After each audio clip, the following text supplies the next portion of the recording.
Broker बोले खास पेशकश हमारी हर रोज की तरह हम हाजिर हैं अपनी विशेष पेशकश लेकर के। और क्या कुछ कह रहे हैं ब्रोकरेज हाउसेस और इस समय क्या रणनीति होनी चाहिए तमाम शेयरों को लेकर के, चिंतन मंथन करने के बाद सिर्फ 4 शेयर निकाल करके हम लेकर के आते हैं, वो सुन लेते हैं। जी, अडानी पोर्ट्स की बात कर लेते हैं। अगली कंपनी है यहाँ पे जेफरीज की रिपोर्ट, खजारे की सलाह, 2160 रुपए के इन्होंने यहाँ पे टारगेट्स दिए हैं।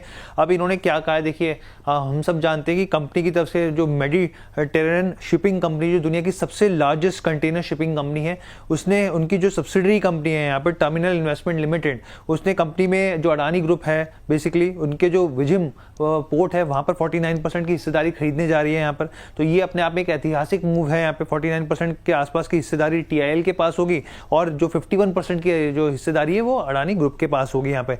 अब इन्होंने ये कहा है कि ये जो पूरा डील है इनको काफी ज्यादा पसंद आ रही है। आने वाले समय में और ज्यादा इसमें वेल्थ वैल्यू क्रिएट जो होती हुई दिख सकती है, करीब 12,000 करोड़ के आसपास की है यहाँ पे।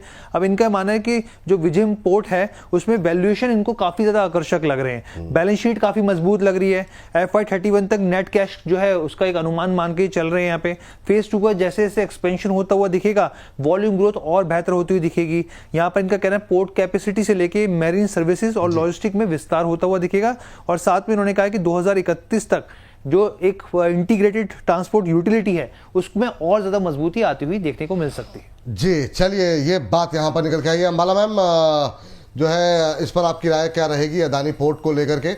अभी आप जेफरीज की इस रिपोर्ट से सहमत हैं और आप कोई ट्रेड भी आपने सेंसेक्स पे दिया, आप चाहें तो इसको आप अपने खुद बोल दें तो ज्यादा बेहतर रहेगा। जी हाँ जी, तो अंडर एस्टिमेट कर रहे हैं अडानी की एक साल का नजरिया, जनरली रिपोर्ट एक साल के नजरिए पर आती है। मैं 2,500 देखती हूँ इसको, तो 1860 पे चल रहा है। 2,500 के टारगेट के लिए 1 ईयर के व्यू पर बिल्कुल खरीद के जा सकते हैं। इन्होंने जो प्रोजेक्शन दी है ऊपर के लिए उससे मैं एग्री करती हूँ, लेकिन टारगेट कम दी है।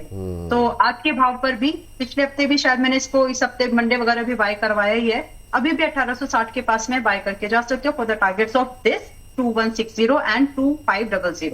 स्टॉप लॉस जो है वो थोड़ा सा आपको वाइजली मैनेज करना है क्योंकि होल्ड करना है काउंटर।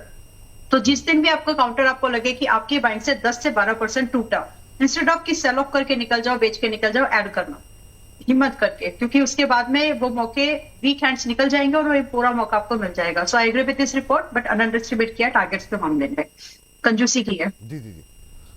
बाकी आपने जो सेंसेक्स के लिए बोला है, सेंसेक्स अभी चल रहा है देखिए 76,900 900 इसी रेंज में चल रहा है। यहाँ से हम लॉन्ग व्यू ले सकते हैं सेंसेक्स में। पॉसिबल अपसाइड इंट्राडे में जो 2 टारगेट्स लगते हैं 77,150 एंड 77,500, सेकेंड टारगेट के लिए ट्रेल करना। जो स्टॉप लॉस आपको मेंटेन करना है वो 76,400 क्लोजिंग पे स्टॉप लॉस मेंटेन करके चलिएगा। फिलहाल प्राइस रेंज में है, बाय बन सकता है।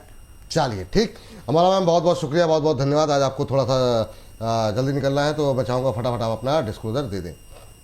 हाँ जी, थैंक यू। तो अभी जितने भी स्टॉक्स पर हम लोगों ने बातचीत की है विपुल जी, बहुत सारे स्टॉक्स ऐसे थे जो रेगुलरली कवरेज में आते हैं और किसी ना किसी समय पर हो सकता है हमारे मेंबर्स के पोर्टफोलियो में कभी ना कभी रहे हों, ट्रेड के लिए रहे हों, बट कोई भी ऐसा काउंटर नहीं था जहां पर मेरी कोई पोजीशन है। So I have no conflict of interest. जो भी डिसीजन है आपके फाइनेंशियल एडवाइजर से बातचीत करके लीजिएगा। Trading and investment both are subject to market risk, उसको मैनेज करते हुए काम करो। एंड पास्ट परफॉर्मेंस चाहे कैसी भी हो, सुनहरे शब्दों से ही लिखी क्यों ना हो, बट फ्यूचर में रेप्लिकेट होगी ऐसी कोई गारंटी नहीं होती। तो जो भी इस बात को समझते काम करें। NSM certificate, SEBI licence, BSC, NSC किसी भी तरह से प्रॉफिट की गारंटी कभी नहीं देते और ना ही हम। थैंक यू सो मच, बहुत बहुत धन्यवाद, बहुत बहुत शुक्रिया मैम आज की चर्चा में जुड़ने के लिए, अपनी महत्वपूर्ण राय देने के लिए।